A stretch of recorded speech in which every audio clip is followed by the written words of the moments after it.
আমরা বহুত আশা করছি, বহুত স্বপ্ন দেখছিলাম। আমাদের দোষ, বাংলাদেশ ক্রিকেট দলের, বাংলাদেশ ক্রিকেট বোর্ডের কোনো দোষ। ডিয়ার বাংলাদেশ ক্রিকেট দল, আপনারা অনেক ক্রিকেট খেলা ফেলছেন, আমাদেরকে অনেকে এন্টারটেইনমেন্ট করে ফেলছেন, আমাদেরকে অনেক টুর্নামেন্টের কাপ আইনা দিচ্ছেন। মানে পৃথিবীতে এমন কোন টুর্নামেন্ট তো আর আপনারা বাকি রাখেন নাই। এশিয়া কাপ, ওডিআই বিশ্বকাপ, টি-20 বিশ্বকাপ, চ্যাম্পিয়ন্স ট্রফি, সব টুর্নামেন্টের কাপই তো আমাদেরকে আইনা দিচ্ছেন। আমাদের আর লাগবে না। দয়া করে আপনারা ক্রিকেট খেলা বাদ দিয়া দেন। বিসিবি রে আপনারা বিলুপ্ত ঘোষণা করে দেন, বাংলাদেশ ক্রিকেট দলের বিলুপ্ত ঘোষণা করে দেন।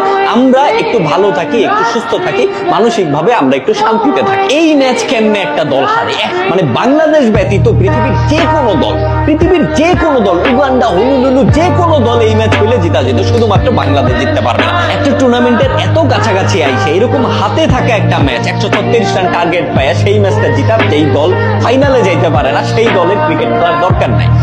আপনারা এশিয়া কাপের বা যে কোনো টুর্নামেন্টের জন্য আপনার একটা অভিশাপ, আপনারা হচ্ছে নোংরা, আবর্জনা।